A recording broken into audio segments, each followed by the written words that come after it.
This is a picture of my arm that was a lot worse yesterday.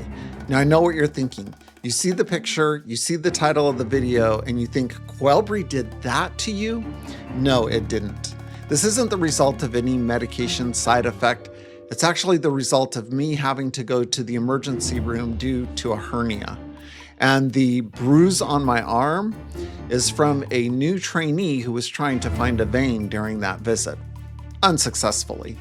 And that's fine with me because I realize that new trainees have to start somewhere. Now, there's something I would love for you to understand about me, and that's that I do not go to the emergency room unless I'm dying. In my entire life, I've only been to the hospital 3 times. The first time was for a TIA, otherwise known as a mini stroke. The second time was during a production in front of a live audience. And during this play, I was supposed to karate chop a log, and the log was supposed to break.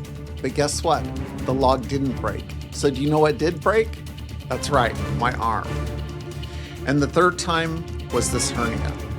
And the pain from this hernia was unbearable. It was a 10 out of 10. I don't think I've ever experienced that much pain in my life. I could barely walk.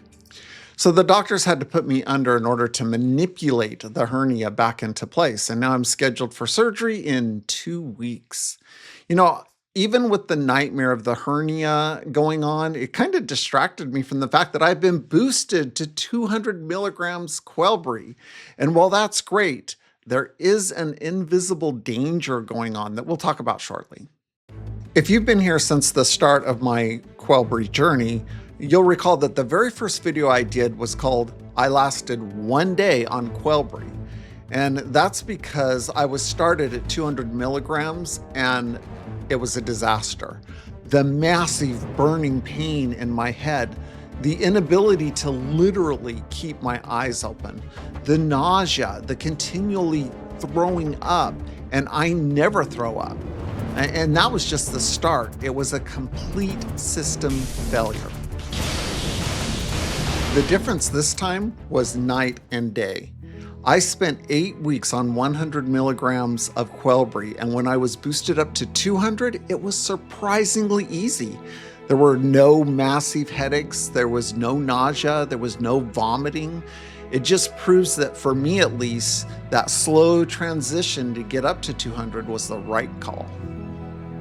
All right, let's talk about Qelbree 200 milligrams. As far as benefits go, I am still seeing a nice kind of consistent energy, and that's really great because it doesn't require me to have caffeine in order to function. Not that I could really have it while on Qelbree anyways. The other thing, and this is new, is that I have seen a slight boost to my focus. Now, it's not magic yet, but it is noticeable, and that's a good thing. And that brings us to the side effects. So these are the side effects that I've been having while on 200 milligrams. First, there's the dreams. I had some weird psychological dreams that came back for a few nights, but they've already calmed down, which is good. And then there's the tremors. Unfortunately, my hand tremors are a little bit more worse than they were on 100 milligrams, and that's something we may have to address.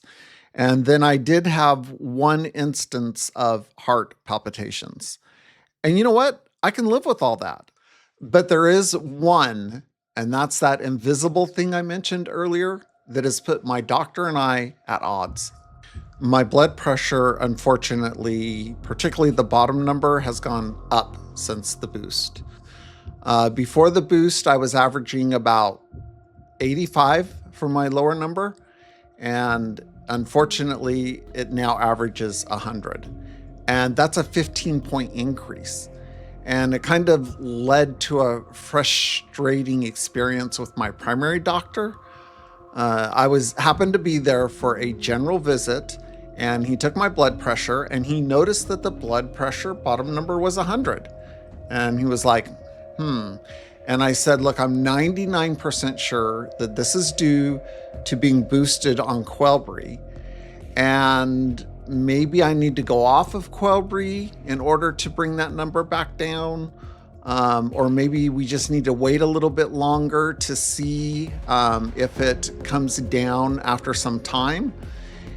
And instead of like listening to me or discussing it with me, he instead raised the amount I have to take on my blood pressure medication. And this is exactly why I prefer my naturopathic doctor to my primary doctor.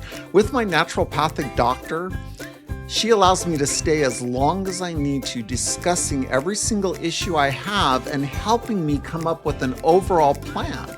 And that plan, it may involve medication, or it may involve supplements, or it may involve exercise, but it's a plan in order to tackle the issue. With my primary doctor, I feel that I'm just a number.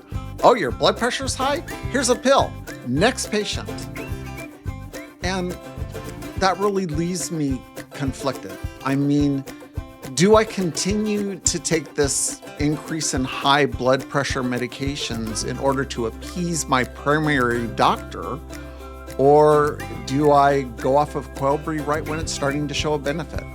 So I'm seeing my ADHD provider in a couple of weeks, and we'll see if we have to make a tough decision. In the meantime, I would love to know a couple of things from you. How do you feel about your primary doctor? Do you see a naturopathic doctor? How do you feel about that person? And how do you feel about the person that prescribes your ADHD medication? I'm really, really, really hoping that you have a strong support network in your ADHD journey. Wish me luck in my surgery. We'll see you next time. The second time was when I karate chopped a log during a production, and the log was supposed to break, but it didn't. So you know what did break? My brain, because I couldn't finish the sentence.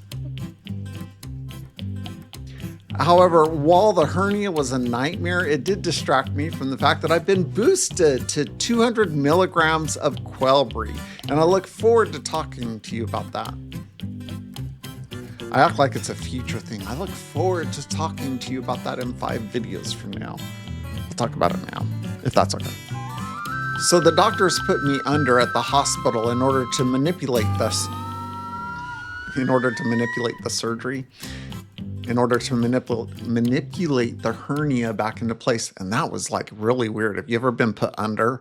I mean, that was my first time being put under, and it was just like, it's like they're talking to you, but it's almost like an echo in your mind. They're like asking questions and you're trying to answer. You're just like really out of it.